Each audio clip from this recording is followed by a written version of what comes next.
Buenas, Safade, and good evening. This oversight hearing conducted by the Committee on Education, Public Safety, and the Arts is called to order at 5:37 Chamorro Standard Time. Notice of the hearing was disseminated to all local media outlets on August 13, 2024, with the second notice provided on August 18, 2024. Notice of the hearing was also made known on the Guam Legislature's website and the Government of Guam Public Notices portal. This evening, the committee is holding an oversight hearing on the Guam Department of Education with the following items on the agenda: school openings, public health, school sanitation compliance, status of air conditioning and other contracts, as well as an opportunity for public comment. I'd like to now welcome my colleagues joining us today. To my right, Senator Jesse Lujan. To my far left, Senator Tello Taidagui, Senator Joanne Brown, and Senator Roy Cannett, Sidus Masi colleagues. Before we begin, I'd like to go over the general rules of conduct. Individuals testifying shall first be recognized by the chair before speaking and shall state their name for record-keeping purposes. Questions and testimony shall be confined to the substance or nature of the agenda. Personal inference as to the character or motive of any senator or individual testifying is not permitted. The chairperson of the committee may order the removal from a hearing any member of Legislatura and Guahan who fails to observe proper decorum pursuant to the 37th Guam Legislature standing rules.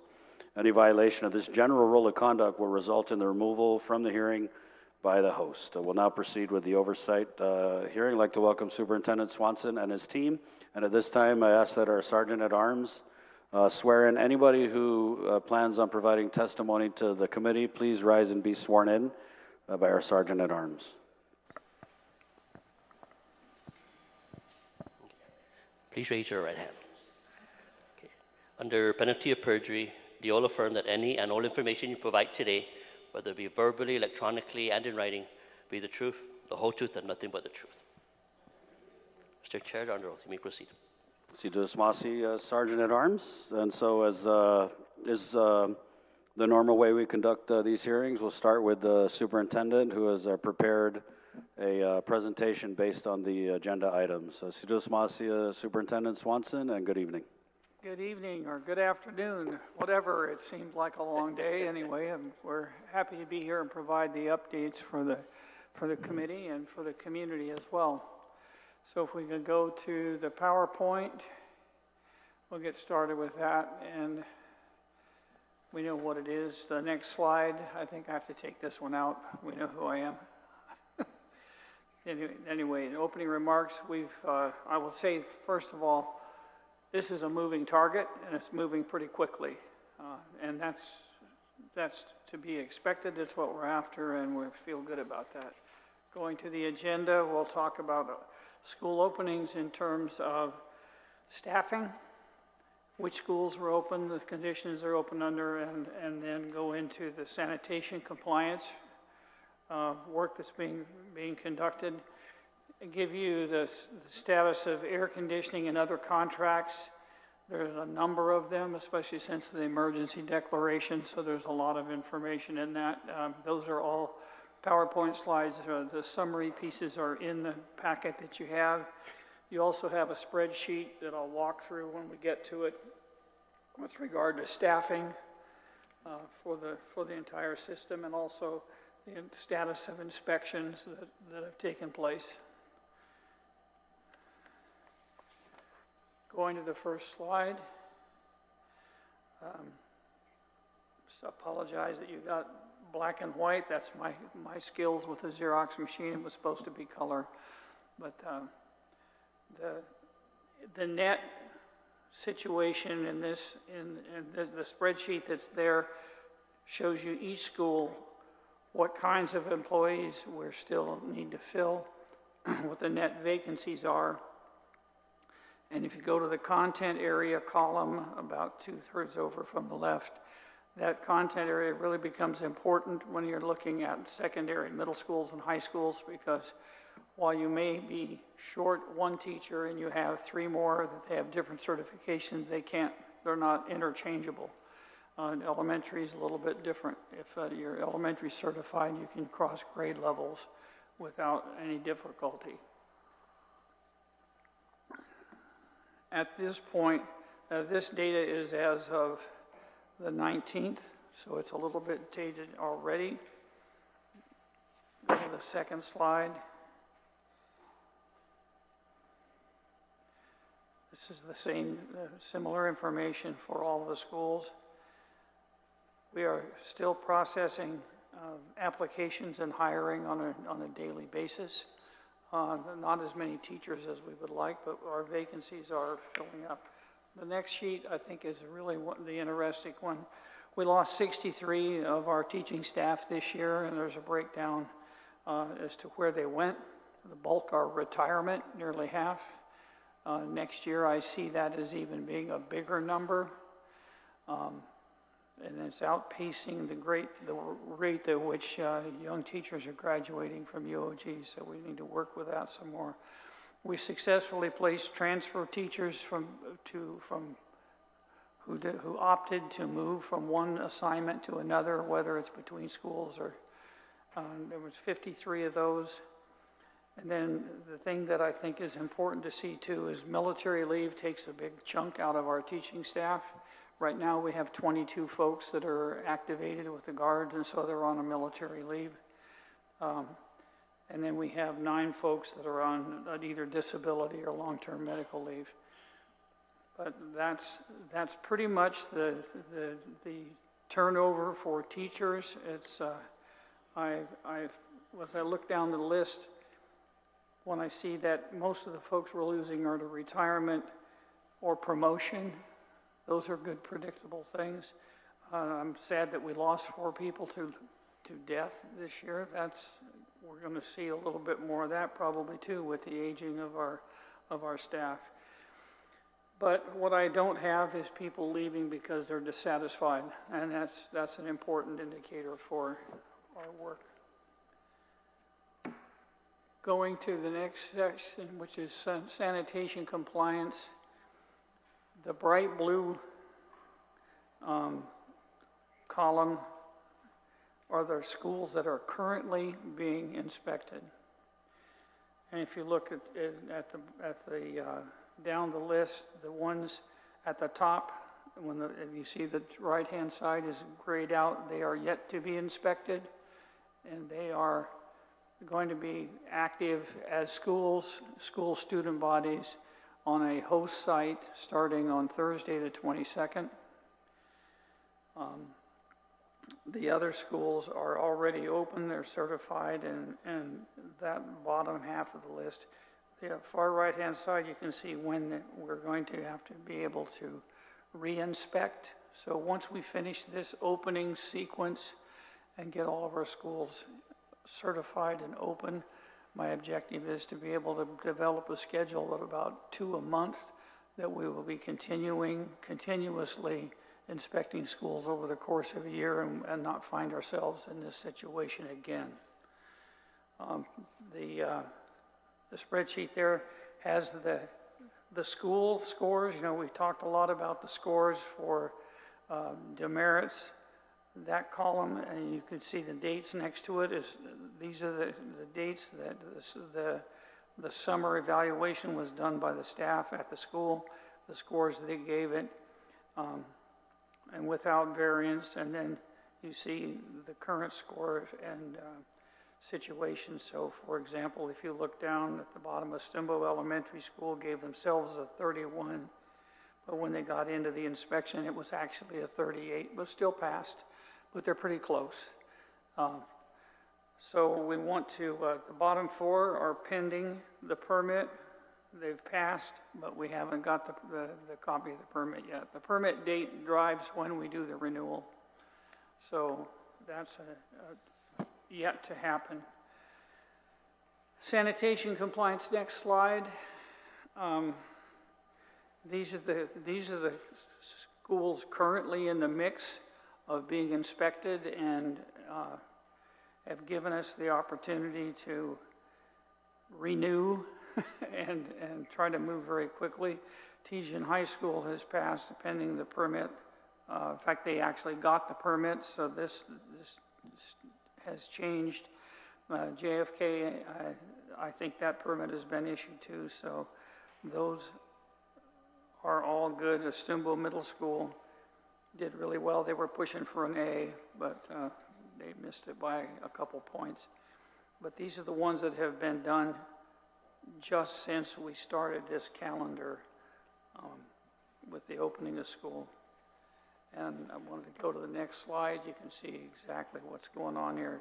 26 schools that are already open, and the ones on the right-hand side have been re-inspected or inspected, and right down to the last two that on the 16th and the 20th, those inspections were passed. So those schools are all open, and the most recent was J.M. Guerrero. It opened yesterday.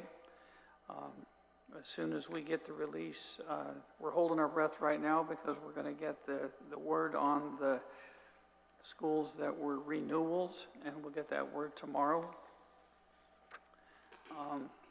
The next slide gives you an idea of the kinds of inspections that each one. In the middle, the type is, if it says initial, that's the first time they've been inspected at all since we started this process a year ago. If it says renewal, those are the folks that passed last year and at the beginning of the school year. So the status on the right-hand side is either passed with the report issued, so it's official, we have all the documentation, or the report is pending. And as recent as this afternoon, I got the report for J.M. Guerrero yesterday, and our folks that we're working with in public health have been really good about telling us, okay, we know that your condition is either going to pass or you're not going to pass, so that we have time to correct on the spot. It's been a very helpful relationship, and that's what's helping us move faster. We're actually ahead of schedule from what we projected 2 weeks ago. Hopefully that will maintain the pace, and we can be back in our regular schedule much sooner. Any questions on the inspections? Okay.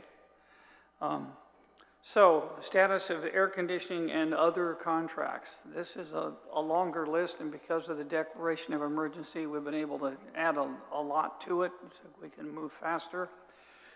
But at this point, the major contracts we're looking for, the refurbishment contracts, we still have one that has not been signed off. But at the Lake region, Finnegajen and Beneventia Middle School are the two that are up in that district.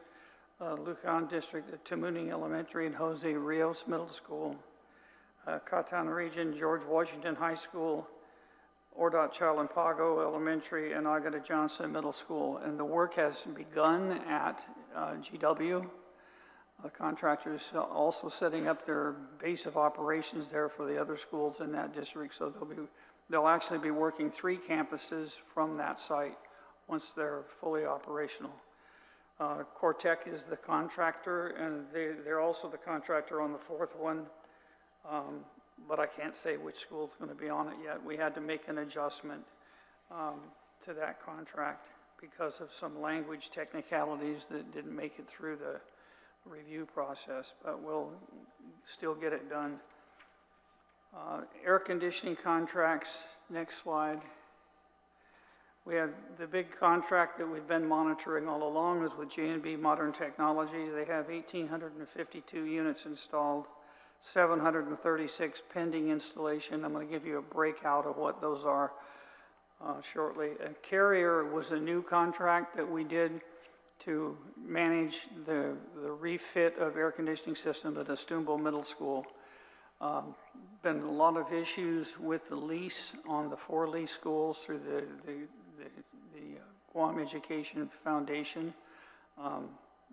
Just hasn't had the resources committed to it to handle emergency repairs or typhoon damage, like things of those nature. So we did, since this is a lease to own school, we could use our ARP funds because the school's going to be our property anyway. So we put in a special contract, put it out for a bid, and Carrier won that, and that school has been completely refitted with new air conditioning, and they're fully operational. So, and they remember that school was out in a shared environment all last school year. So they're at home in their school doing their thing, and we're targeting to do the same thing with Hookah High School, although that's a much more complex job. Next slide. This is a breakout of the other contracts that are the rest of the contract with the air conditioners. So you have 12,000, the 12K units, there's still 11 in a container that's going to head this way from China. Next week, we have the 24K units that have been complete and are all on island. Not all have been installed the same. 30K units, the containers leaving next week as well. 36K units, those are all on island, and most all of them have been installed. The 48K units, there are 36 that are currently being manufactured and will be shipped. And on the next slide, you're going to see a much more detailed breakdown of the difference. This is where the work slows down because we get into bigger units that have to be have ductwork created for them so that they can be mounted. And when you get up to the 25-ton, 30-ton, 50-ton, those are the ones you have to bring a crane in and set them on the roof. And they usually handle, you can see the schools. For example, the 50-ton one is CL Titano Cafeteria. But it's on the island, but they're waiting to fabricate all the ductwork to connect it. So anyway, we're coming back, I see. That's the breakout of the rest of that contract with J&B Modern Technologies. They have several more months to complete, and then with that is a 5-year warranty package on the units they're installing. At the next slide, I would like to bring my Deputy Paul up, who is our new DFAS, and he's going to talk to you about all the other contracts that were put in play to bring our schools up to speed. Push the one in the middle. Good evening, Senators. Wade Paul, Deputy Superintendent for Finance and Administrative Services. On this slide, the bottom two, Dr. Swanson already talked about the top two items. The bottom two items, we do have a contract for removal of debris from the schools that started on Monday. So the vendor is executing. They've completed, is it Carbolito Elementary? CDES? Chief Brody, I'm sorry. Chief Brody Elementary School and Oakdale High School, and tomorrow they're going to Southern High School. We also have a contract that is still being worked. The vendor has been identified. We're awaiting legal review prior to executing. That's for overgrown vegetation at 6 schools, 6 identified schools. Next slide.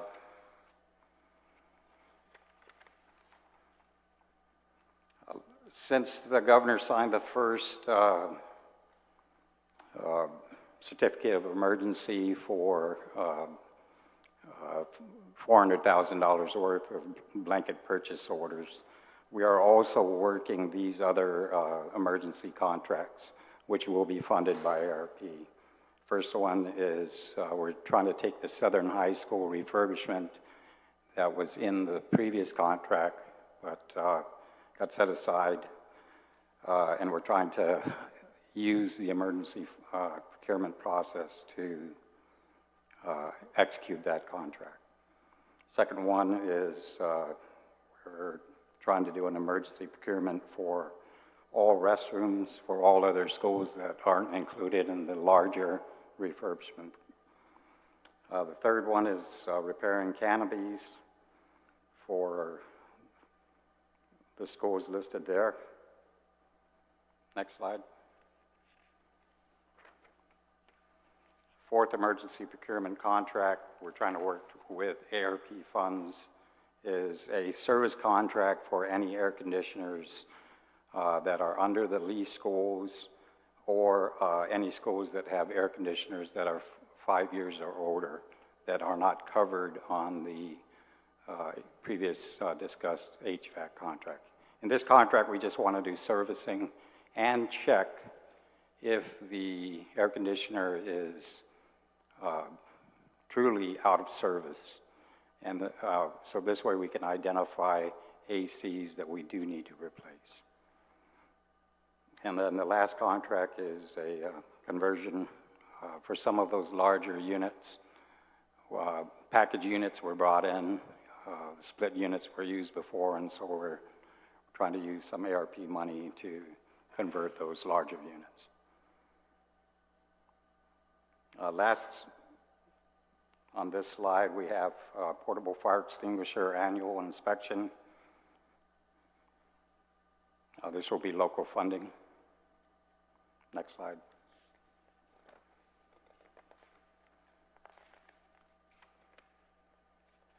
And we have these GSA contracts that are pretty much already in place. The first one is perimeter fencing for 29 schools. Be published on the 26th of August. These are going through normal procurement process. Mold mitigation is at the AG for pre-publication review, and then unarmed guards for 6 selected schools.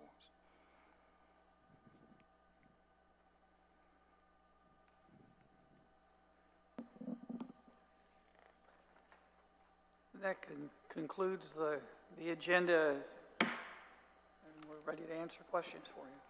Sidus Masi, Superintendent Swanson, and thank you very much for your presentation as well, Deputy Superintendent Paul.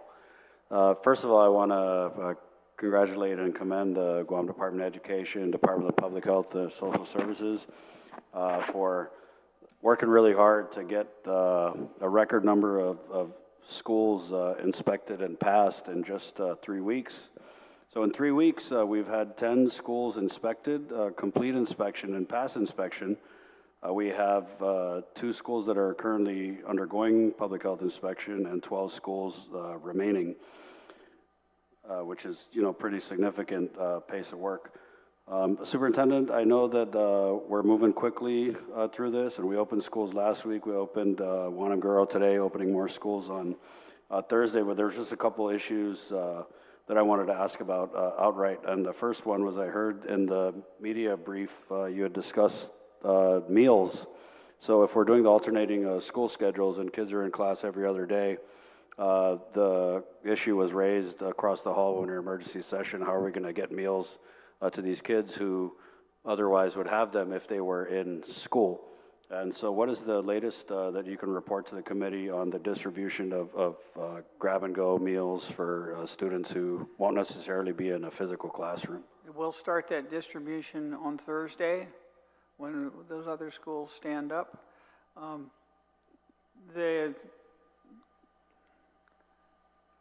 I'm sorry, I'm tired and my brain's freezing up.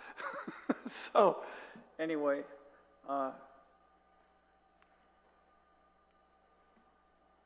so there is a news release on this that we just got. In the basis of this, first of all, compared to what was done during COVID, the big difference is this is not funded by the federal government. This is coming out of local funds, and the cost that's estimated for the rest of August and September is right at 1.7 million. We are working it out so that we are distributing meals to students who are registered in our schools. So this is not a general community pickup because it's not funded for that. And we are not reimbursed for those grab-and-go meals because they need to be on campus to be reimbursed. So the basic idea is that, for example, in Arahan Middle School, and this news release is going out, the days that kids are not face-to-face, they can pick up at specific schools. So in Arahan Middle School students will pick their meals up at Arahan Elementary. Southern High School will pick it up at Harry S. Truman, which is just basically down the street, about a half a block. Jose Rios Middle will pick it up at Agana Heights Elementary because that's where most of those kids live. They're bused all the way down there. So we tried to get all of these locations The GW students will pick it up at Antolon Middle. So this press release is out to the community. Sean, you're sworn in, so you can talk about the program in better detail than I can. This has been a pretty fast-moving arrangement, but we've got it. Sodexo is our contractor. They're cooperating well with us, and I'll let you speak. Okay, so right now we have our grab and go, we're ready to go. We're going to be serving lunch, hot meal. It will be picked up from 9 o'clock to 11 o'clock. It's a 4-hour food safety window. Right now we're doing it at the school because we had we were working with the mayor's office. We haven't worked out everything with the mayors. So when we do work it out with the mayors, which they're very helpful right now, we are going to switch over to the mayor's offices so it'll be a little bit more convenient for the public. That's what we're trying to do. We've taken into all accounts, that's probably going to be the best bet. We've already made contact with Mayor Alec. He suggested some stuff. We're working things out with, such as the Derrida mayor. She thinks that it might be better to go out of the farmers co-op.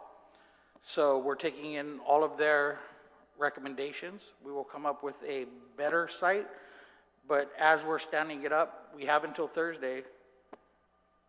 He said, do it on Thursday. I said, okay, but we're going to do it on Thursday. So it will be hot meals. I have an extra copy here for you, but this press release will go out tomorrow morning. Okay, I just had just a couple concerns shared with the committee. For example, areas like Machinao or other schools where a large segment of the student population, obviously everyone on Guam gets a free lunch because of our poverty level.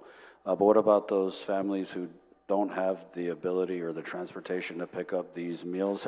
Are we engaging the vendor at all to use those delivery vans and maybe get out into some of these communities where you have parents working who can't come and pick up the meals? Is that all in progress? So we did think about it, and that's why we engaged the mayors to see how close we can get to the actual villages where they're at. But because this is a unfunded, we have to go ahead and it's about $1.7 million. So we have to keep it by the roster of the schools. So we will move closer to them, but until we work this out with the mayors, it will have to be at the schools. And the idea is to get the meals out to the kids.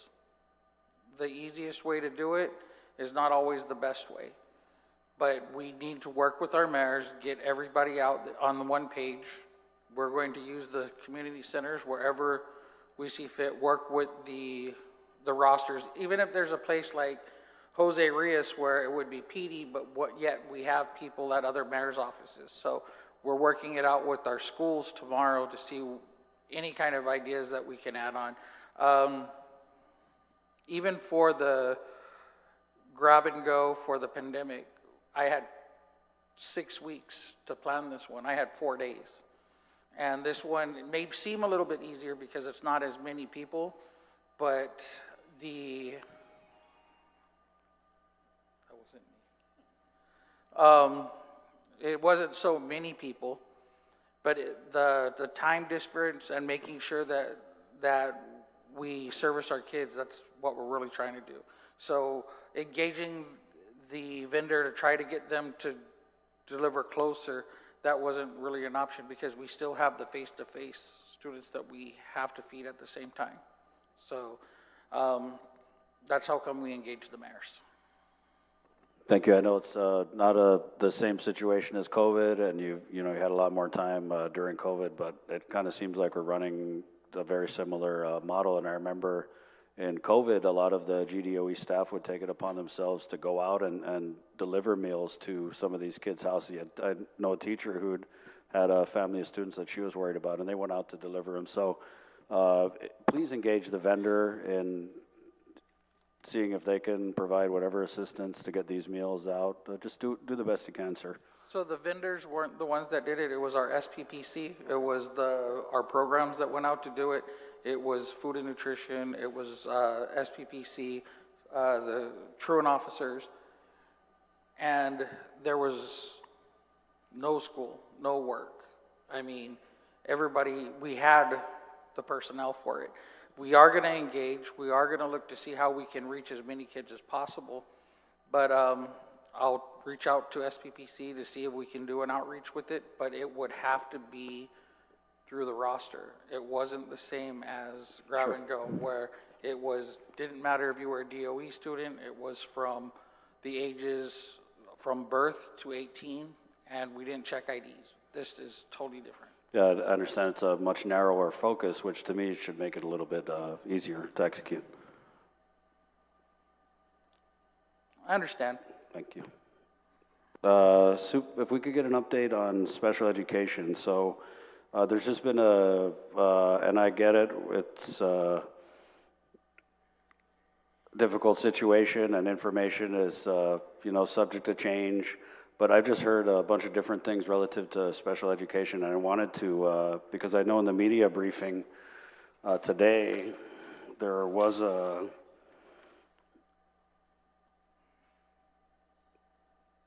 update on SPED wasn't provided, and I think it was said because at the last media briefing there was an update. And so I just hear a bunch of different things. I remember when we first started talking about delayed openings for the schools, you had said on the record across the hall that if we didn't open all the schools at the same time, and then we ran the risk of not offering that free and appropriate education to everybody at the same time, and I understand that changed. This is still a complicated situation because IEP means individual education plan, and that's, some individuals have similar needs and other ones have very unique ones. And I'm going to have Mr. Babauta talk about that because and it's also changing day by day. Who was in alternating schedule last week is now in their home school. Right. And we're going to get more of that. So I totally understand all that. I just want to they're kind going to have of to be on their toes, and we will deliver services, but that change will happen almost daily.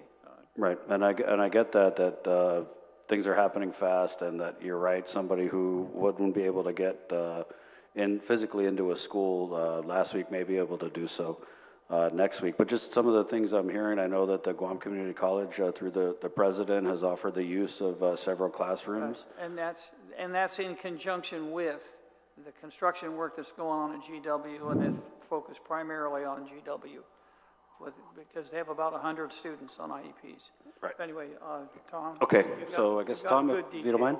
Thank you. No problem. Tom Babauta, Assistant Superintendent of Special Education. So I'll try to kind of jump around and give you some updates. As the superintendent mentioned, it's a moving target and we have changes daily, but we did meet with all of the administrators yesterday to give out the latest guidance. We anticipate all administrators possibly being affected, as was pushed out last week. We are giving the opportunity for some families, if they decide that it's in their best interest, to take their child and place them at a school that is doing face-to-face, then that's one of the options that we're looking at.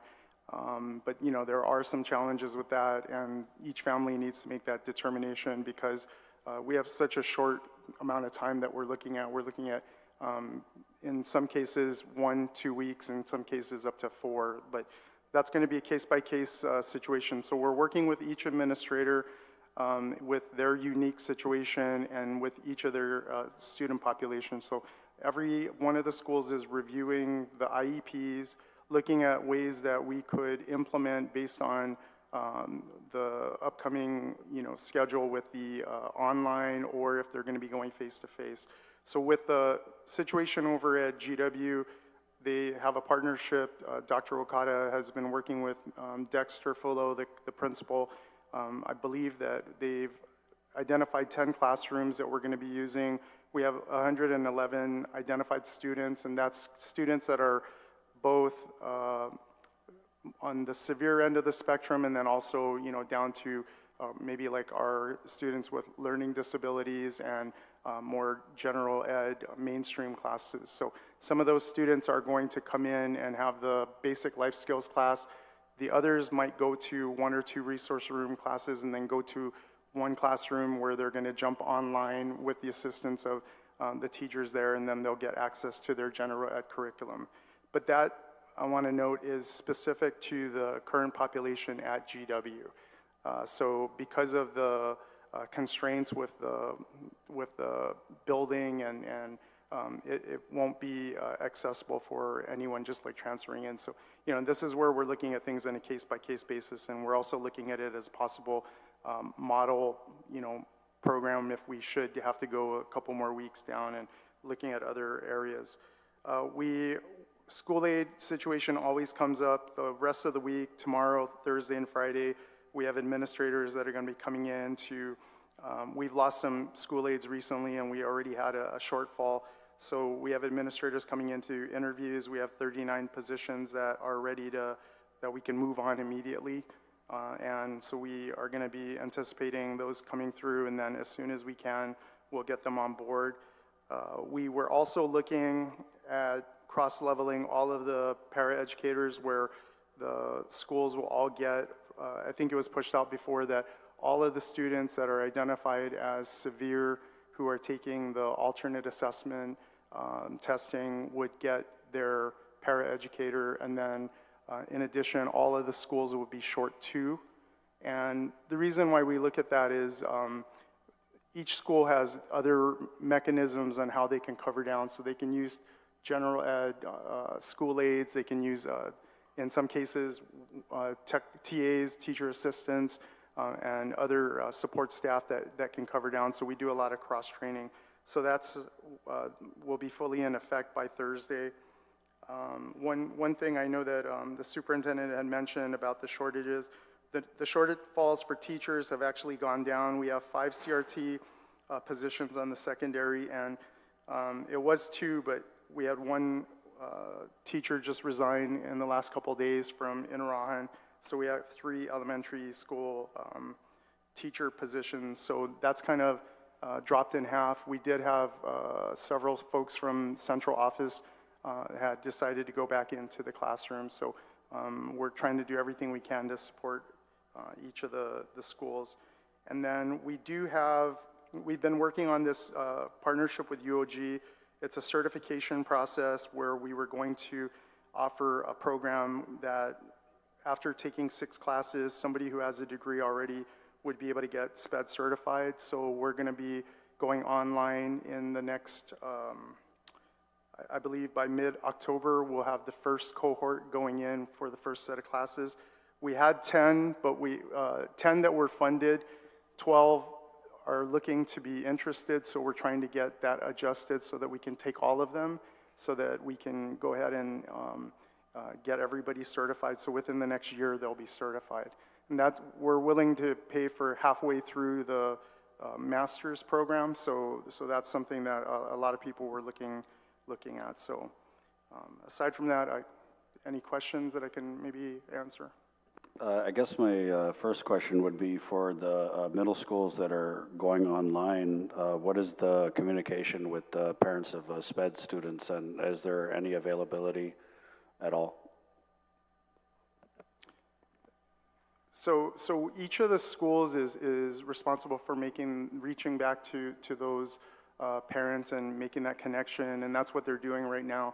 So they're giving the parents the option on what's going to happen.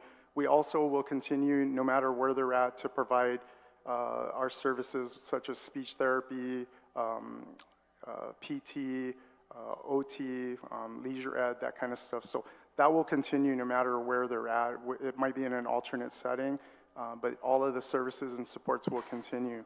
As far as, maybe I'm not understanding your question, is it, you said, who's going to be contacting the families? Yeah. So, for example, a parent of a SPED student reached out. The middle school is online/hard copy. Normally, the student would be physically in the school. So, my question is, what options are they being offered, or are we waiting until? Because I get it. Ideally, we're only looking to be in these double sessions, alternating schedules, online hard copies for I think the superintendent has said on the record until the end of the month. So, and I understand the challenges posed with the IEPs, but just for those students who cannot because the school isn't open and available for them to physically be in the classroom, what is the option for them? So I want to remind everyone, right, so access to special education means access to what everyone else is getting. So although we recognize that there's some unique things that are required for equity, if the rest of the school population is online, then we offer online for all of them. And then what we do is we work with each case to figure out ways where we can adopt. So that's why everybody's reviewing the IEP, and they can tweak that. So we did give that option. If that online mode is not something that they're looking at, they can opt to move to a different school. Transportation for those already receiving transportation won't be an issue. For those that don't receive transportation right now, then that's something then we'll work with each family on a case-by-case basis. So, you know, again, everything is always individualized for each one of our cases. So you're saying that you can tailor an IEP and adjust it for online learning or hard copy modes of learning? Correct. Okay. Soup, laptop, MiFi distribution, and just a little more on the messaging. So I know that we had announced earlier, and this had changed, that all the middle schools would be online. But I got a message from a parent of Inalahan Middle School student who was told that they're going to be getting the hard copy. So where are we with the laptop MiFi distribution for students who are going to be doing online learning?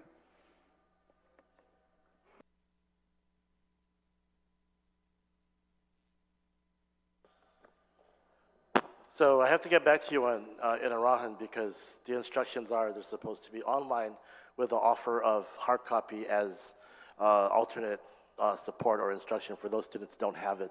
But online is supposed to be the base offer for all students. And again, if a student can't do online for whatever reason, the hard copy is offered as an alternative.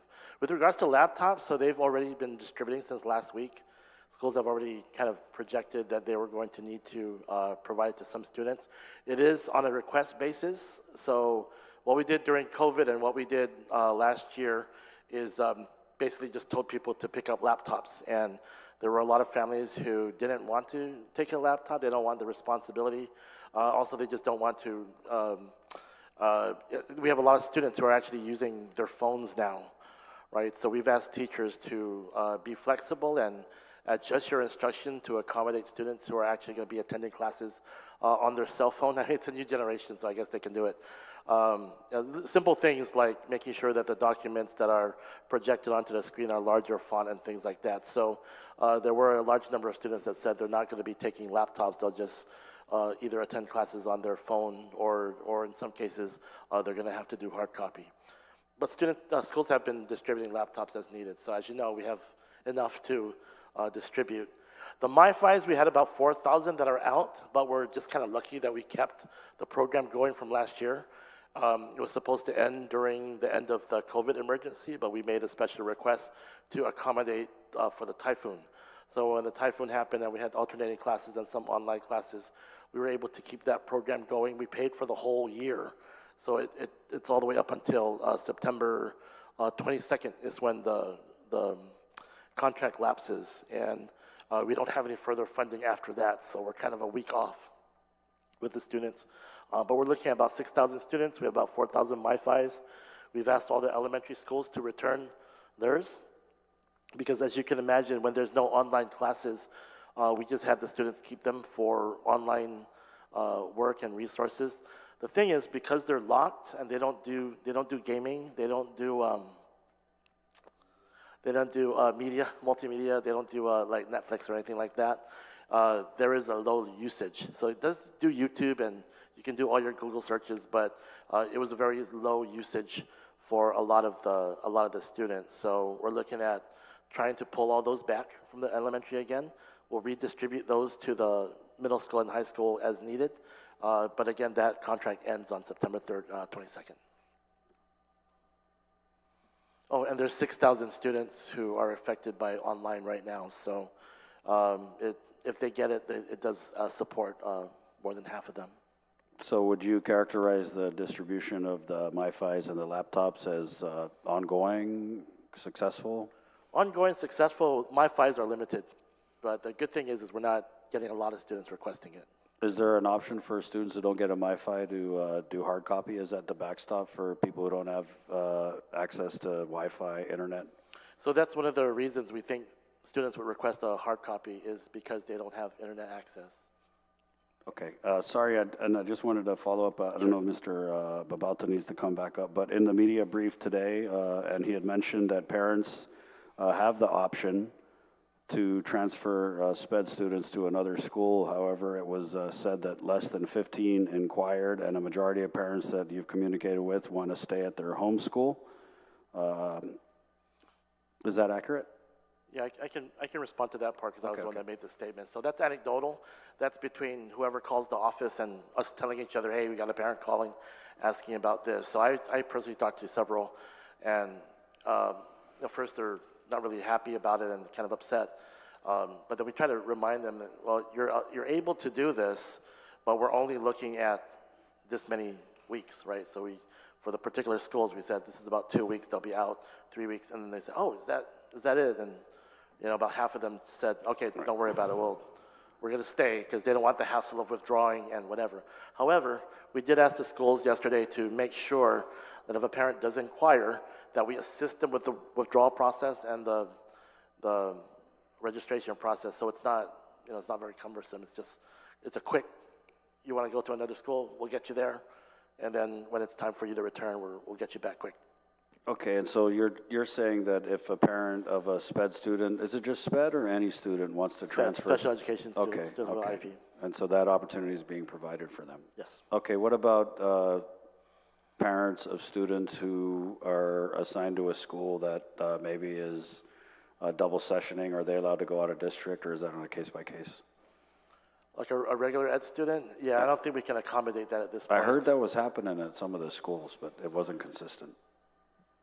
We're not stopping the schools from allowing that, but we didn't open that as an option. So maybe there's some schools that are underutilized. And just to clarify a point that we made today, is we really did try to take a look at the populations and their true capacity. True capacity meaning we said, hey, if you don't need a storage room, turn that into a classroom. So we really looked at the true capacities of every school, the current population, and tried to see if we can put the two schools together, kind of like what's happening now at JMG and Chief Brody. And unfortunately, those were the only schools that could do that. But I did hear in the beginning about some schools willing to take students who are out of district if they wanted to. So that's probably where you're hearing that. I think it was just anecdotal that I strategy. heard, for example, DL pairs, when are they going to get inspected? Let's go transfer to Estoba Elementary or something like that. Yeah, we're not stopping them Okay. from doing that, but we weren't offering that as an open strategy. Thank you. I think what's key to note here is that a lot of these difficult arrangements, whether it's alternating school schedules, double session, online, hard copy, we're anticipating, knock on wood, these arrangements to be short-term, and the superintendent has continuously put the end of September as kind of like I don't want to say the drop-dead date, but you've been consistently mentioning the end of September as, and according to the schools remaining to be inspected, that will basically be out of this scenario by the end of September, correct? We're literally working overtime to stay on that schedule or faster. This is not what we want, but it's where we are, and it's what we need to do, so we're going to do it and get it done. There's some challenges, that's for sure, but so far we're able to meet it, and we will get it done. I want to get everybody back in their own nest. I don't want to speak for anyone on this committee, but I think a lot of people are surprised at how quickly we've been able to accomplish this much in a short period of time. And I think I've been consistent in saying that it takes all hands on deck, and it takes a whole of government approach. And I do want to thank some of the line agencies that have been out at the schools helping out. If we're going to start thanking people, I'm going to mess up and leave somebody out, but just the response from the PTOs, Joint Region Marianas, Even here in the legislature, we've had our central staff, we've had senatorial staff out painting deck. We assisted, right, mayor's offices, Department of Parks and Rec. I know Customs was out at GPD. The Guard has also been very instrumental. But I wanted to ask you, Mr. Superintendent, because there was a press release that had come out from the Office of the Governor's Communications Department, August 19th. Governor's School opening readiness team completes phase 1. And then they kind of discuss some of the work and some of the teams from the agencies that have been out at the schools. But the headline says DOE procurement of materials and supplies hinders progress. And this is something I've heard repeatedly. I know that the Safe Schools Chair, the Vice Chair, Mr. Angel Sablon, has mentioned this at a few media briefings. So could you just, for the record, tell us, maybe provide some clarity on that? And do you believe that the lack of materials and supplies is hindering progress?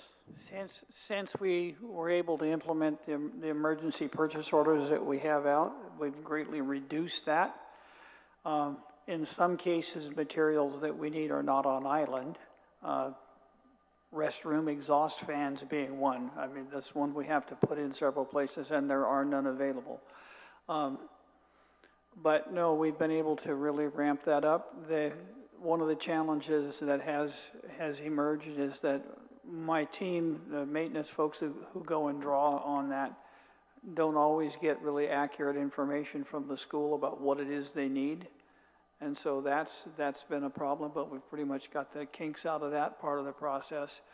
But we spent the weekend getting this stood up, a lot of materials delivered to the schools, and now we're going daily and updating that and then resupplying as they need it. Can you give me an idea, or give the committee an idea what type of materials we're talking about? Well, I know what I loaded on the trucks, but this is our procurement voice. My name is Mark Chrysostom. I'm the buyer supervisor too for GWE Procurement Office. So Friday evening, we were able to convert 4 disciplines: carpentry, electrical, plumbing and cleaning supplies. And then our maintenance guys were able to go and purchase this stuff. And Sunday, we all collectively delivered some of these supplies to the schools. Thank you. Thank you, Mr. Chrysostom. Welcome aboard. Mr. Superintendent, well, it was said to me that when we had come out with the list of the proposed inspection dates for the schools that are remaining to be inspected, and there are, I believe, 12 more schools that are remaining to be inspected, and when you had announced that by the end of the September, everyone would be back at their home school, someone had made a comment to me that was, delusional, ambitious, but with this assistance from the executive branch, now that you've procured these supplies and materials, do you believe that that'll happen by the end of September? If we continue to get the support at the level that we have been, in addition to our own folks, I think we can make that. It might be ambitious, but I'm not looking to say, well, let's slow down. And I'm happy to say that public health is keeping the pressure on us to go faster. And so while it's a challenge, it's going to pay off in the end. And our focus is not to renovate buildings, and that's some of our folks don't understand that, is to get them to the point where they pass. So then we can come back and do more in-depth work as we go forward. But the objective right now is to get everybody open. Thank you for that clarification, because I think there is, I don't want to say confusion, but we've got these, multi-million-dollar refurbishment contracts for major work out at the schools, and that's not necessarily, I mean, you could fix some things that are supposed to be covered by this contract to help you pass public health inspection, but then you kind of run into issues of, what the contractor is supposed to do versus what, we can do, and so I think there's, you're right, there is a little bit of a fuzzy area there. And I also I know that public health has been working very hard, just as hard as everybody here, and they've also had the assistance of several retired inspectors who have come back to help carry this load. So thank you, Mr. Superintendent. And one last thing, the aircon installation. So I'm getting a lot of conflicting information. So we had some staff up clearing the fence line up at Machinana Elementary, and you have been saying that they are getting the aircons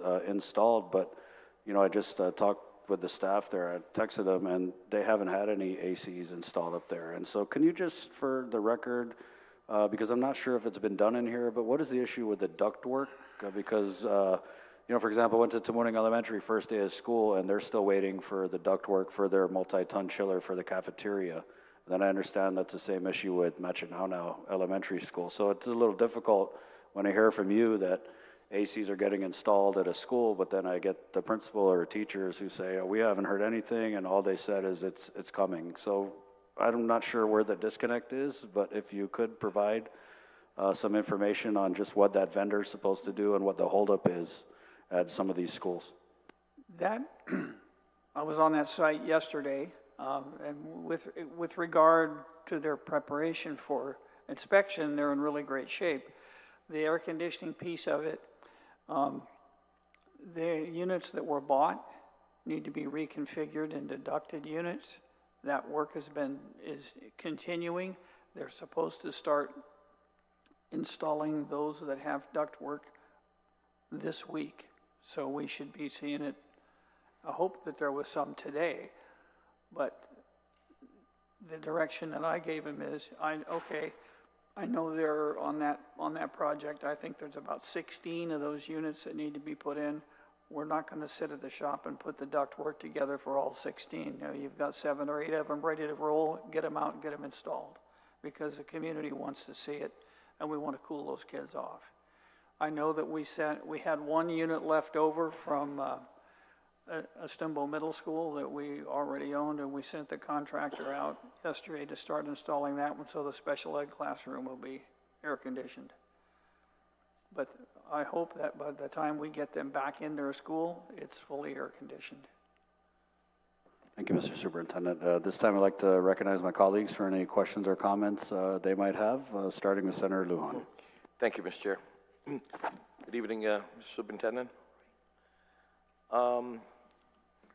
Earlier, of course, got to commend everyone for all hands being on deck to be able to get a lot of these situations rectified and getting the students back in school. But let me ask you, the all hands on deck situation and the administration helping out, those fixes that are being done or in the schools, approximately how many people are assigned to the schools that were normally not at the schools? That are normally not there? Yeah, I mean from the administration side that are helping out in the schools. Well, that number varies a lot campus to campus, but our maintenance teams are working in pairs and fours to go out and prepare them for the inspection. Normally, they wouldn't be on site unless they were called for a specific problem. So you might have a plumber and a helper that's coming out to fix a plumbing issue. What we're doing in the inspection is working alongside public health to make sure that all of and so we have a mixed trade team there that can do pretty much anything that comes up.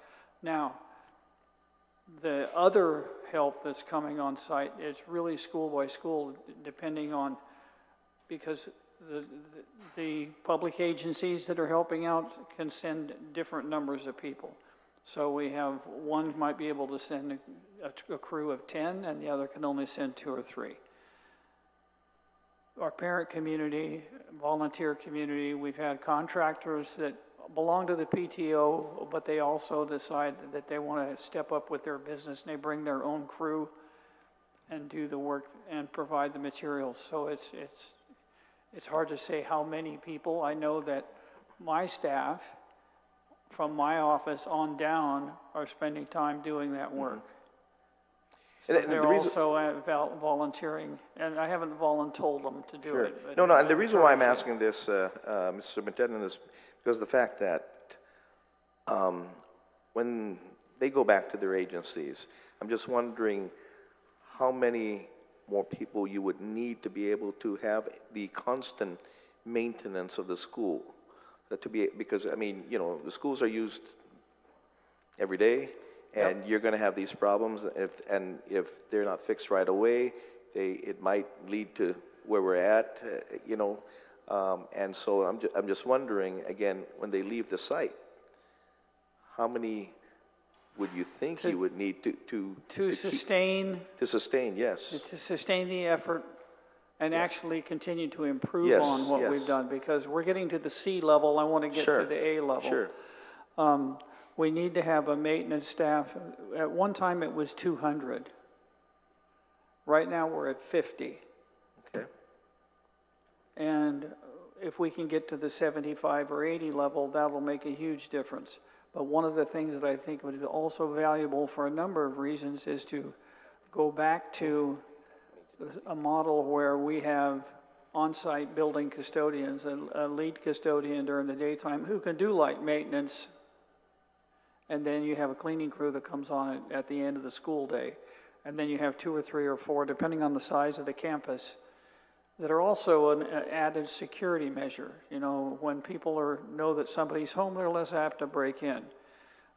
So I would rather have that, because you can have the hands-on, and then you still have the maintenance skill sets that come out and do repairs, and decide whether or not you wanted to do some remodeling in-house or if it needed to be contracted out. Did you request this, these positions to, again, or via the budget to be? Yes, that Great. would have to come through the budget process. And, Yeah. and I understand the rationale for going to a contracted setup. I find it rare that they work very well, because there's no ownership. And the ownership has to come from, this is my school, this is my community, and I care about these kids. And the other side of it that's the benefit is that the kids, and this goes from elementary right on up through high school, they will find adults in the school that they trust, that are the people that they can go to when things aren't going the way that their life seems like it should. So the more of those folks I have on hand, the better able we are to connect and have what feels more like a close and safe family for kids to grow up and thrive in. So there's a benefit to this besides keeping the buildings fixed, but it also helps build pride of ownership in the kids. And that's, So you only have 50 right now. You're saying you'll be comfortable and possibly, actually, better equipped to make sure the schools are greatly maintained between the numbers of 75 and 80, right? Correct. Okay. That being said, that being requested in the budget, when do you foresee bringing these people on? As fast as I could get them. I mean, we're already advertising and soliciting for those trades. So it's a matter of how quickly we can locate them and interview them. Okay. No, again, because, I mean, we put this together, these summaries together, and it's great, all hands on deck, but we hope we won't have to face this again next school year, the opening of next school year. And so that being said, we need to try to give you the tools to be able to so we won't be able to face this, this again. And we know that some of the schools are a lot older than some schools, and they're going to need more, more of a daily maintenance than some other schools, absolutely. some of the newer ones. Completely agree with you. We need to have the depth on the bench to do that. And I'll tell you right now that my maintenance staff literally has been working overtime for 6 months. Mm-hmm. Most of them haven't had a weekend off in that length of time. How many of the schools we have right now do you think have met their lifetime, basically, and needing to be? We're looking at the hospital, and we're needing a new hospital. I mean, so there has to be some of the schools that you're needing new schools. So in reality, how many of the schools do you think? If you take just the idea of physical safety and ability to control the environment, all but the leased schools. All but the leased schools All but the leased schools. you're needing new schools. Need to be replaced. And I mean, when you take the capital cost of that, that's when I said those numbers a year ago, that's what that was based on. But the buildings that we have that protect kids from the weather and the elements and safety from outside intrusion are JFK and the 4 deaf leased schools. There's 5 buildings. They have their vulnerabilities, but they don't have the exterior exposure of all of our other schools that were built in a different time for a different reason. Absolutely.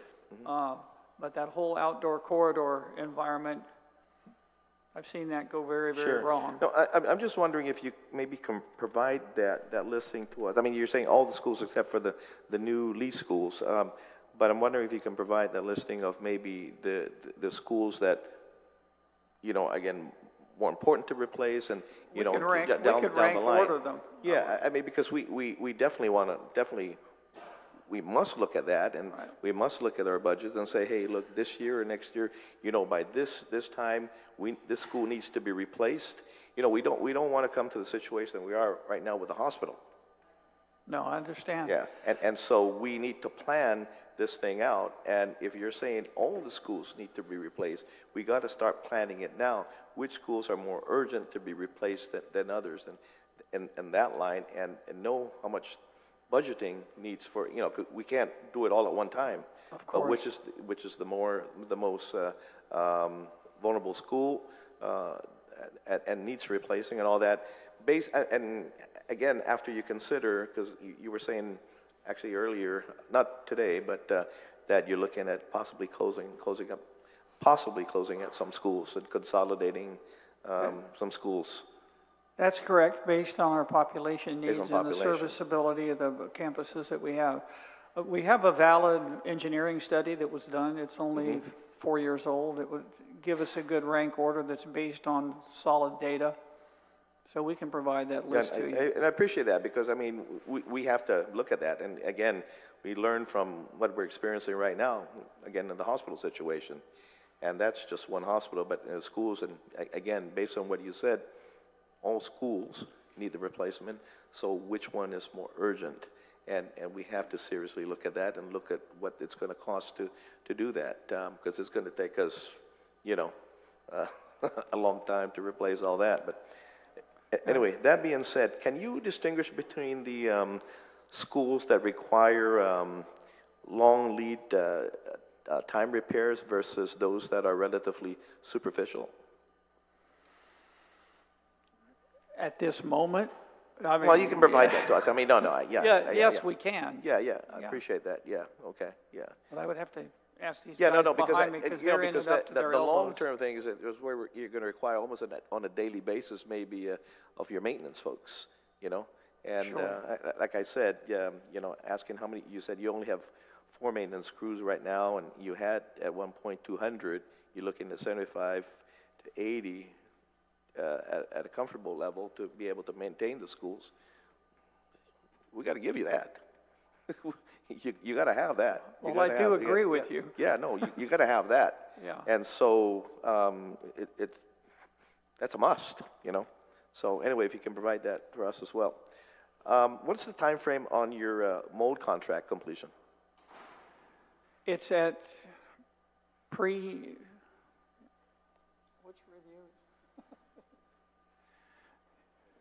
Mr. Christosom has been working that issue in detail. Yes, sir. The mold mitigation contract is still with the AG. Currently, I did a follow-up yesterday, and it's still at the office at the AG for pre-pub review. Okay. Did they give you a time frame on when that's going to be? No, sir. Okay. We'll help try to follow up as well for you guys. Thank you. How about the air conditioning installation contract? Is there a time frame for that? Because I know there was a question asked about that, but do we have a time frame for that?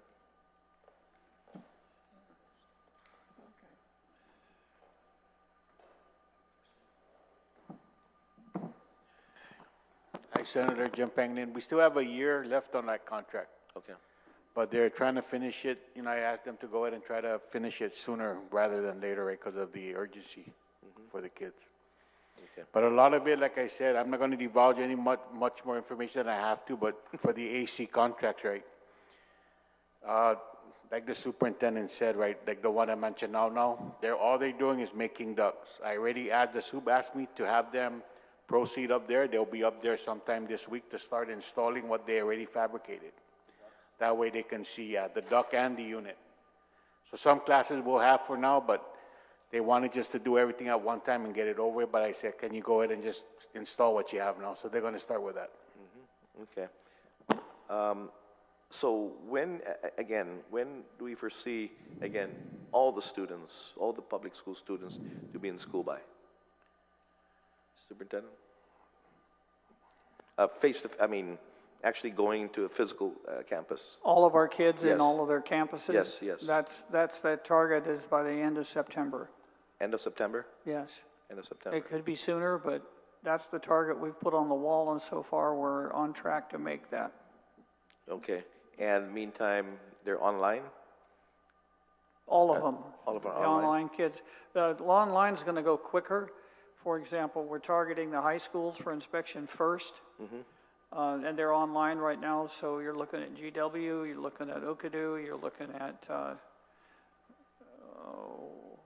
Tejan just passed, so they're already back on their campus. So the Okadu and GW are the two biggest ones, and that's 3,000 kids right there, back in the classroom. 3,000 kids are still out right now. They're out right now online. They haven't really started. Yeah, okay. They'll start Thursday. Hopefully by the middle of next week, they'll be back in the classroom. Okay, but they'll still fulfill the required hours? Yes, Okay. yeah. Even if they go in by the end of September? The calendar that we built Yeah. will keep us in the 180-day requirement. Okay. If we get another storm or something like that, then all bets are off on that timeline, but we're inside the requirement of the law. Okay. And you didn't ask for the waiver of the required hours for I didn't ask for it, but I did provide information to the sponsor regarding the fiscal impact. I won't turn it down. I'm not looking for that because I want to keep the pace up and keep things going the way that we need to. But if it's there, okay, it's there. That's a good thing. But I wouldn't want to use that eventuality unless it was absolutely necessary. Some other outside situation that would throw us over. Because once we go outside the 180 days, then the labor cost goes way up. Because we have to compensate the teachers for all of those days. Okay. Thank you, Mr. Citos Masi, Senator Lujan. Sorry, Mr. Superintendent, I know you're just talking about the 180-day waiver, and the committee actually received a bill that was introduced, but I'm not sure, did you say you support the bill? You don't support it? You won't turn it down? No, I won't turn it down. Okay. I'm not advocating for it, but other laws about how we do business as an institution cause some difficulty sometimes, and it was unanticipated, but so if I have flexibility, I'm going to shoot for the 180 days. My target's actually to have it ultimately long range, be more than that, but we'll start where we are. Senator Teitegui. Thank you, Mr. Chair. Good evening to my colleagues, and of course to DOE. You guys look just as tired as we do. But we're here. We think this is, at least some of us are here, because we think this is very important, and we definitely want to give kudos to those who've worked so hard in getting these schools up in a quicker time than anticipated. So I thank you so much, everyone who's here tonight, and I don't want to keep you between dinner, so I'm going to cut this short and sweet as much as I can. With regards to the information you provided to us on teachers, and the vacancies, can you also next time provide us on the special ed, the special aides and the aides at the schools, those who are assisting teachers? I know that the gentleman was brought up earlier from special ed, but you know, these aids are really very, very helpful to teachers, to students, and sometimes they're left out, and even the count on what issues that you're having with them. So the only thing we have here today is just on teachers. I would like to find out what's going on with your aides, you know, school aides. And you call them also TAs or teacher assistants, right, that are available too. So are we having issues with these school aides, not having enough school aides right now? Are we a shortage of that? If you ask any principal, the answer is yes. Of course. But And- I'd like to see numbers. I'd like to see but- how bad it is right now and where we need to adjust that. So can we get those that sooner than the next meeting in a month? Sure. I'd like to Yes, we see can. that, Mr. Chair, if we can get that information. That'd be very helpful. Unless you want to add anything to it, so something we can anticipate, Numbers on aides? the school aides, yeah. Okay, then I appreciate it. You know, I'm not going to belabor this, but I appreciate those numbers. I'd like to see what's happening in that scenario, because I've had parents call me up and their child they need a school aid, they need assistance, or, you know, just having them to make sure that the students are safe, especially when you have classes at campuses where, you know, there's areas that are blocked off. You still need that assistance of keeping these children away from the constructed areas that you're still working on. And you have to understand too, there are about 3 different kinds of aids. Yeah. The ones that do that physical security, observation, safety kinds of things. And if you look at our campuses, especially the middle schools that are big, sprawling campuses, at every intersection there needs to be an adult. Right. I mean, just to keep kids from doing the silly things that kids do. And then we have the special ed aides that are focused primarily on students with disabilities and supporting that child wherever they are on campus.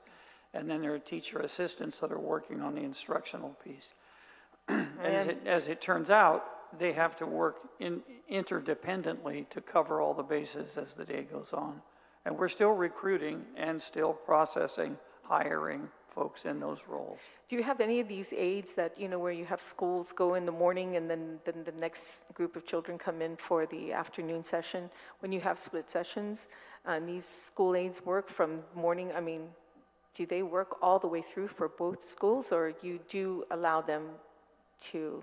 No, generally they work with the student body that they've been that they're working working with. with, okay. But some folks have asked to work extra shifts.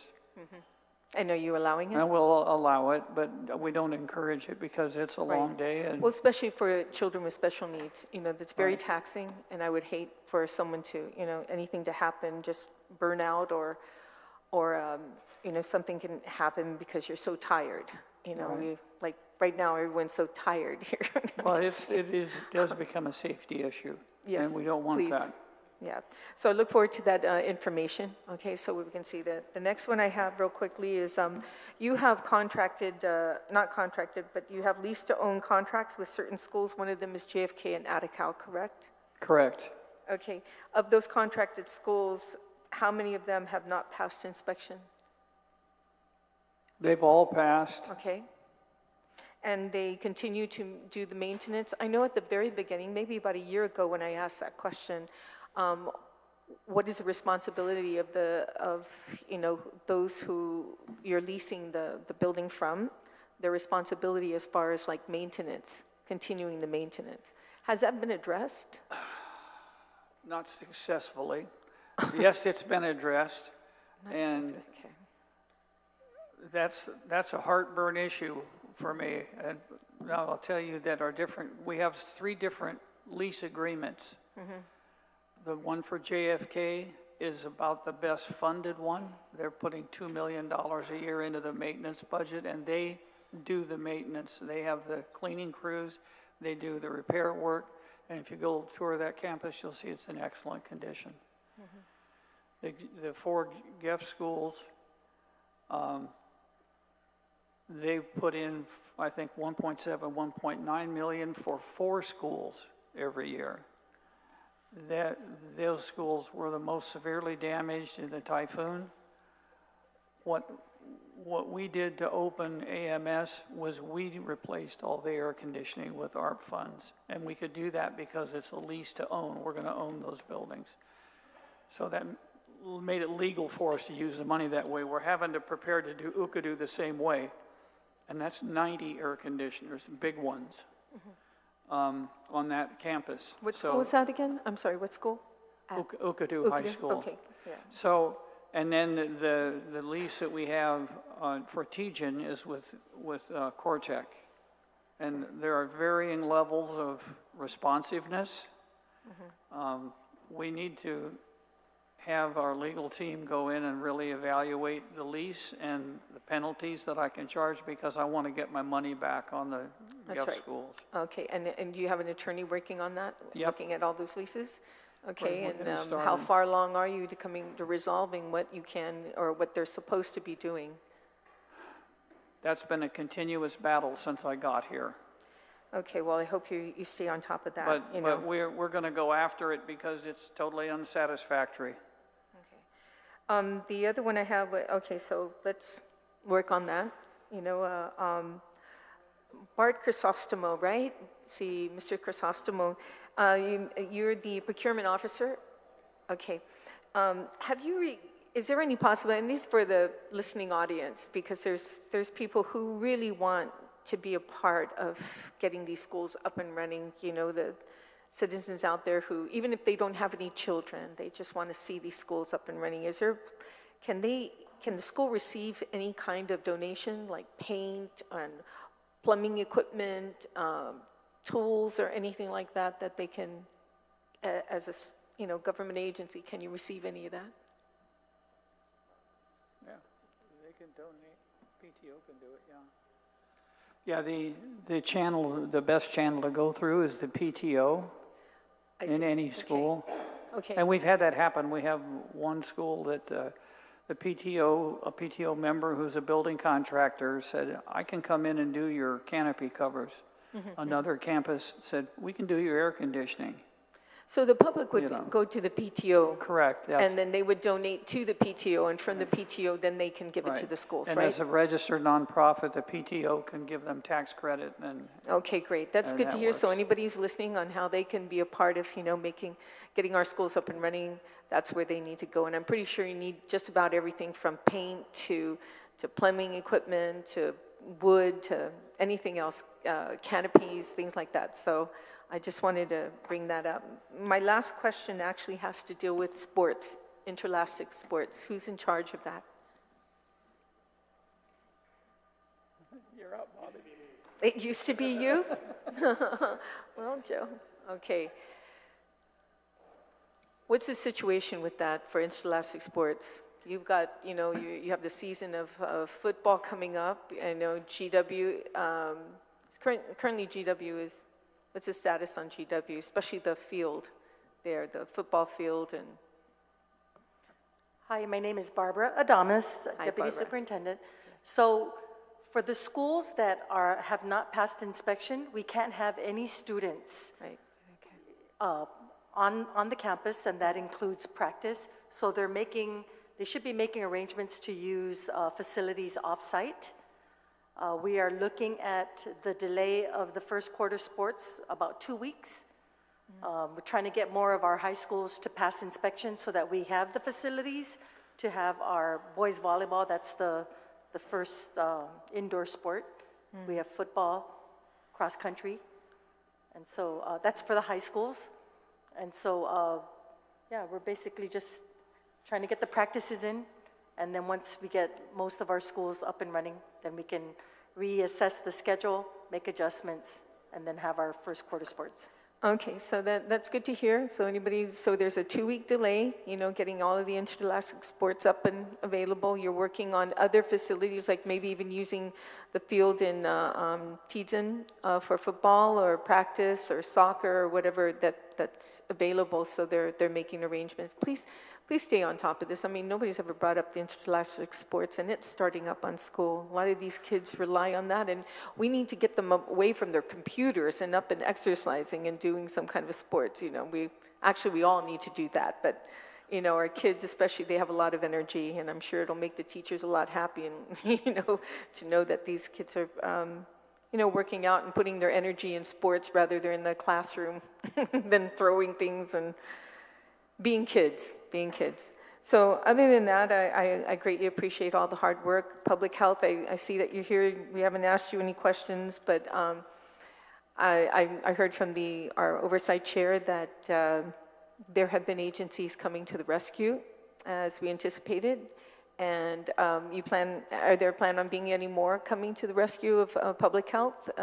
Or do you have these schools that are anticipated to do inspections? You have enough on staff right now? Because last time we spoke, I believe you only had 4 inspectors, if I'm not mistaken. So how many do you have now? Okay. Okay. Good evening, Senator. My name is Francine Salas. I'm with the Division of Environmental Health for Department of Public Health and Social Services. So the last Committee of the Whole for emergency session, I had reported that there were 4 inspectors dedicated out of the 7. And as a result of some of the criticism, we actually, now it's 6. 6 inspectors are dedicated to school inspections. We've also received 3 additional inspectors from Guam EPA who used to actually work with our division and is very aware of our inspection practices as well as our regulations. Okay. And I'm also hearing that we are getting additional assistance from the same prior inspectors from environmental health who have actually gone on to other agencies such as Department of Military Affairs. We attempted last year to bring on any retired inspectors who were interested, and we did hire 1, and I think for whatever reason, I guess it just didn't pan out on that individual's end, so we tried, and so, but we haven't actually gotten any interest from former inspectors who are retired. Okay. But now we have 7, is that right? Or 7, 8, 9? We have 7. We have 6 from in-house from Division of Environmental Health. Right, and then we added 3 from Guam EPA, and then we're looking to add an additional 4 from Department of Military Affairs. 13 total. Thank you. That's it. Thank you again, everyone, and create a great evening. Cedar Smasi, Senator Taitagui. Senator Brown? I definitely will not belabor any comments that I'm going to have this evening. I know it's been a long day, and you know, prior hearings, it's almost been like pulling teeth, but I have to say I'm pleased, Mr. Superintendent, to see the progress. I think we've all been waiting for this moment. I know we still have a little ways to go to address the existing schools that need inspection, but it's nice to hear that your team has geared up. It's also good to hear from public health that they're able now to pull additional resources to help facilitate the inspections. I think we all want to see this level of performance continue. And I look forward to hearing your continued process. I know it's a challenge. You have many children to address, many needs to address, but it's good to see the presentation, the timelines, responsiveness from those that are supposed to be in charge of their respective areas. I mean, that's an expectation I would have of my own performance if I was doing your job. I think that's what we expect of everyone that's in their position. That has not always been the case in the presentations that have been made to us. I mean, all eyes are on you. Whether you have children in the school system or not, I think we all want to see our kids back safely in the classroom. And so we look forward to your continued progress over the next month or so leading up to September. And I know you've set that timeline. We're going to be watching very carefully, but continued success. I mean, it creates a whole nice dynamic when you have a mission and you have a team to work with and people feel productive and they see things happening. It really creates a very productive environment. And we've not seen that from DOE for many, many, many years. I mean, like I said, I was a student in public school and I was very pleased in the time I spent. I didn't have these issues as a student, not from the eyes of a student. And I don't know how things deteriorated over the years to where they got or where they were. But we're definitely happy to see the progress that you have moving forward, and we want to see continued success. So with that, Mr. Chairman, I have no further comment.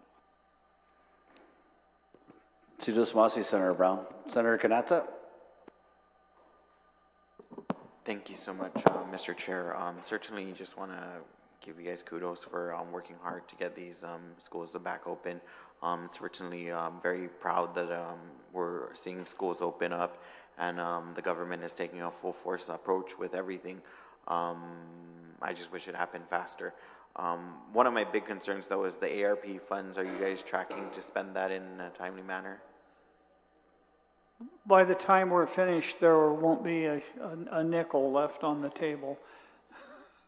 I'm going to hold you to that. I don't want to even see a penny. I want it to be zeroed out and negative. Yeah. So I'm trying to keep from going below zero.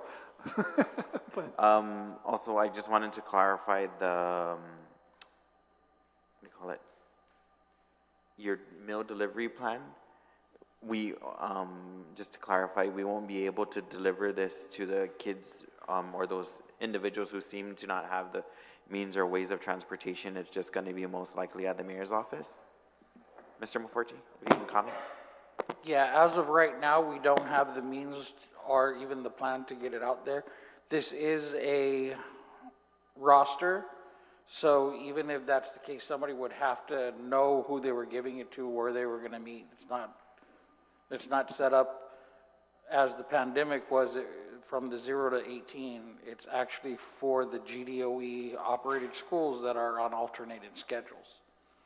And based on USDA's guidance, it has to be on the fiscal campus? USDA's guidance is that we're only obligated face-to-face. That's why we have no waivers, and that's why we have to pay for these meals out of pocket. There is no CEP for this. So DOE is, well, our superintendent decided that this is what we were going to do. He worked with DFAS to fund it. We threw it together. We are working on better ways to get it to the students. We have talked with Dr. Adamas even here by text that we are looking to engage the SPPC how we did it last year.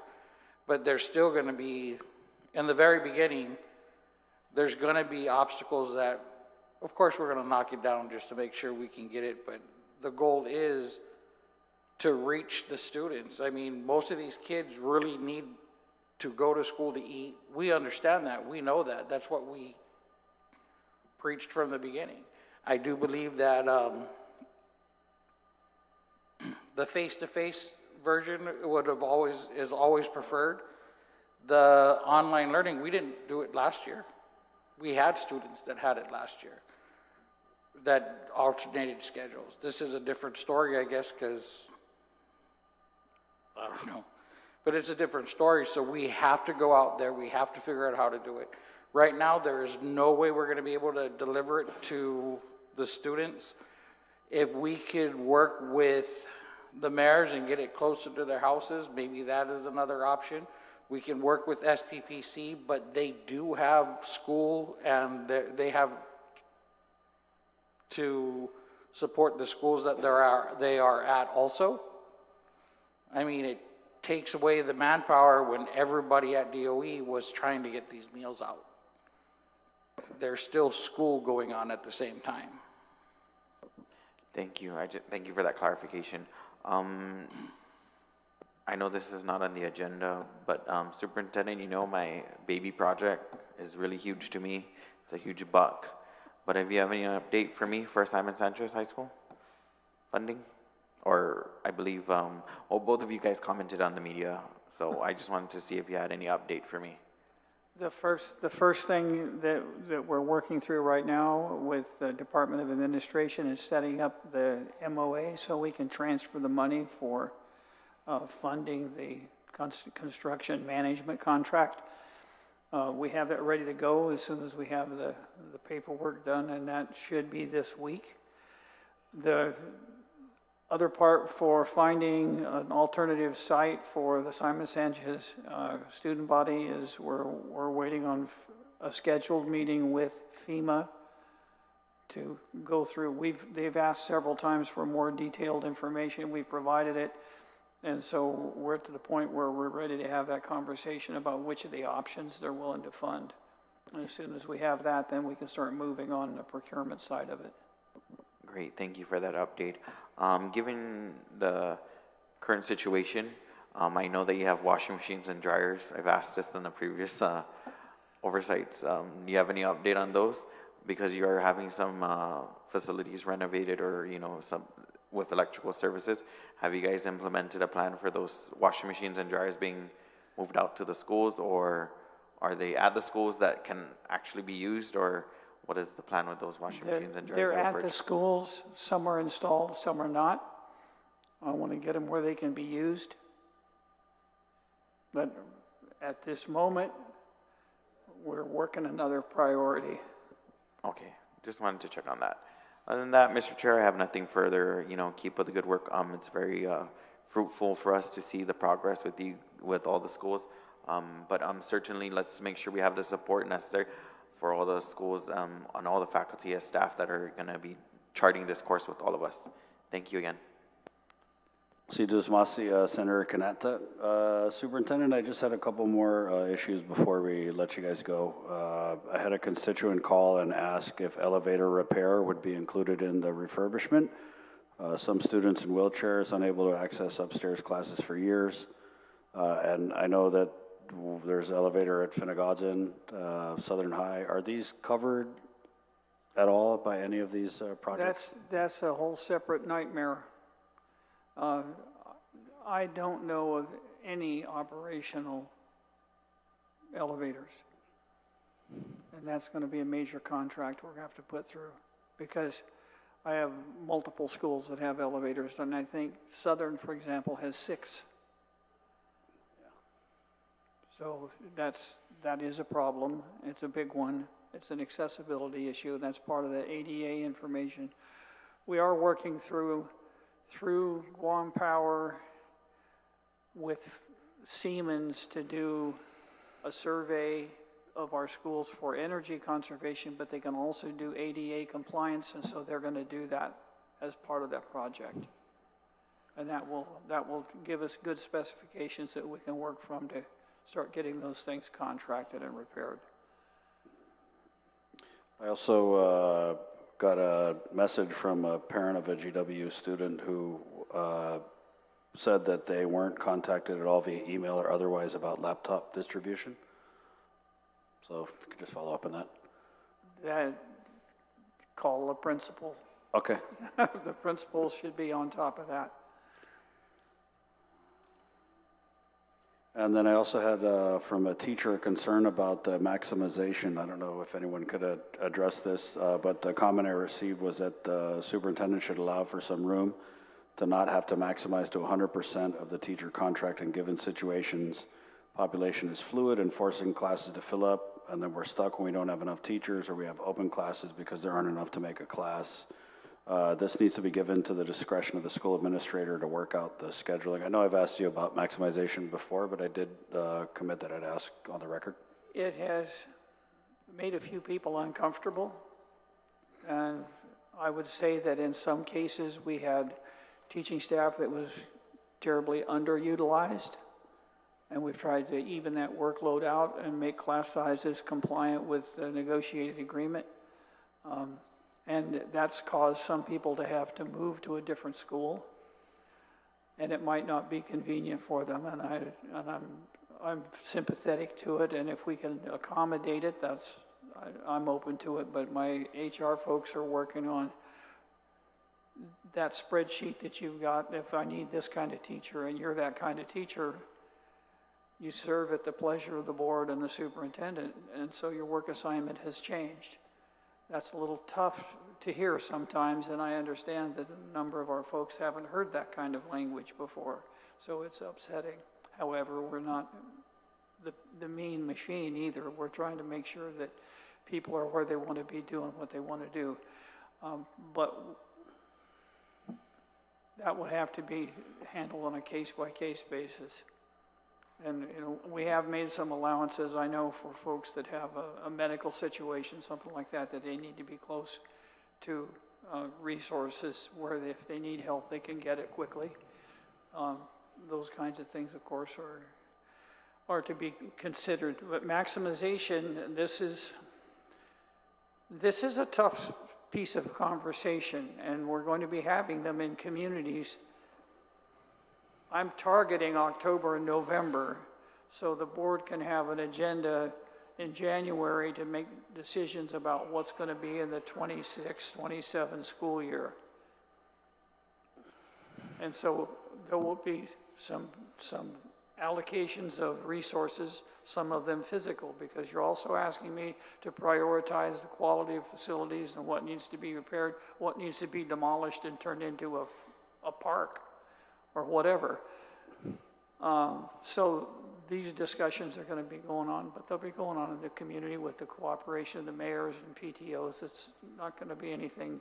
I have a listing of, we've evaluated the quality of the facilities and where our population trends look like, but we haven't taken any action yet. That's got to come after those public conversations. Okay, Mr. Superintendent, thank you. If you could provide the committee with just records of the spending that the Guam Department of Education has done during the emergency declaration, whatever you have current. Yeah, the declaration, the resolution, and the documents that followed it. Yeah, any spending that's been conducted through the emergency procurement. And if you could just make those documents available, as you go, or whatever you have on hand, send it to the committee. And then also, if you could provide information on enrollment at each of the schools so we can do a comparison. I know that enrollment was down last year, and I'm also just hearing anecdotally about some enrollment drops at some schools for this year. Yes, of course. Okay. And we can update that daily. And then there was a lot of conversation in this hearing about facilities and maintenance and security, and if you don't mind, maybe lobby some of your friends here, my colleagues, to support my amendments to the Guam Department of Education budget. I've got a couple. One is $10 million for maintenance, right? And we want to give you flexibility to do the things you need to do to not just hit any trouble spots that might be left after the refurbishment and all the other contracts that you're undergoing, but also the routine maintenance that's going to come in preparation for the public health inspections. And then I've also got another amendment, $3 million for school security. And then I have another amendment where I am looking to provide the PTOs with some assistance so that they can do their part to also, level up our school sites. Well, we can certainly do that. And you've just empowered my crew. There you go. Make those phone calls. to do that lobbying. Of course, we will engage the conversation wherever we can because they're all things we need. And I just want to say, I'm really proud of we're taking the mindset that we're one crew, no passengers. Yeah, Mr. Superintendent. Here they are. Yeah, and I gotta thank you because the law allowed for you to not do anything relative to public health inspections. The compliance timeline started at the beginning of this school year, but even in the aftermath of the typhoon, you and the department have continued to do the work to get these schools inspected, to get them passed, to really hold. The problem was schools that weren't safe, schools that weren't sanitary, and so the solution has always been to hold them to that regulatory standard that public health, as the experts provide. And yes, it has been a bumpy ride, but remember, we are attempting to overcome decades of neglect to our school facilities, and with this additional help from the executive branch, knocking on wood, it looks like we're going to finally reach that point where all of our schools are permitted, regulated by public health, and then all that needs to be done is just the routine maintenance to keep these schools passing.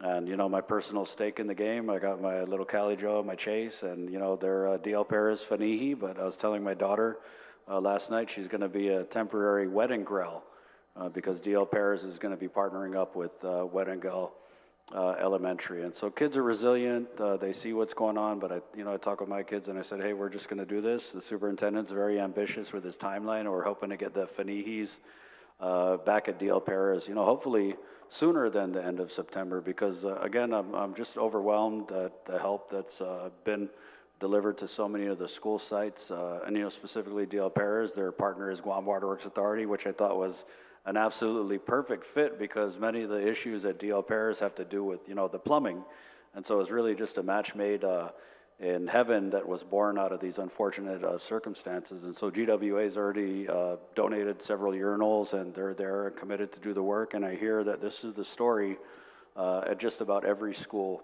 across the district. And so this has been a very challenging task, and many said that it was impossible to do, but through hard work, collaboration, all hands on deck, and a whole of government approach, again, knocking on wood, I think that this goal is very much in sight. And, I commend the hard work that the Guam Department of Education has done and continues to do, the Department of Public Health and Social Services also for, honestly, I was talking with someone this morning, and a lot of people didn't know the government of Guam could move this quickly. And I think that, when we all get together, we can. So, Sidus Masi to GDOE. Thank you again, Ms. Francine, for being here. Colleagues, thank you for being present. And that will conclude this hearing conducted by the Committee on Education, Public Safety, and the Arts. We'll continue to accept, is there any public comment? We'll continue to accept testimony to include public comment on today's hearing within 10 business days from today, which may be mailed to my office on the second floor of the Guam Congress Building at 163 Chalan Santa Papa, Naganya.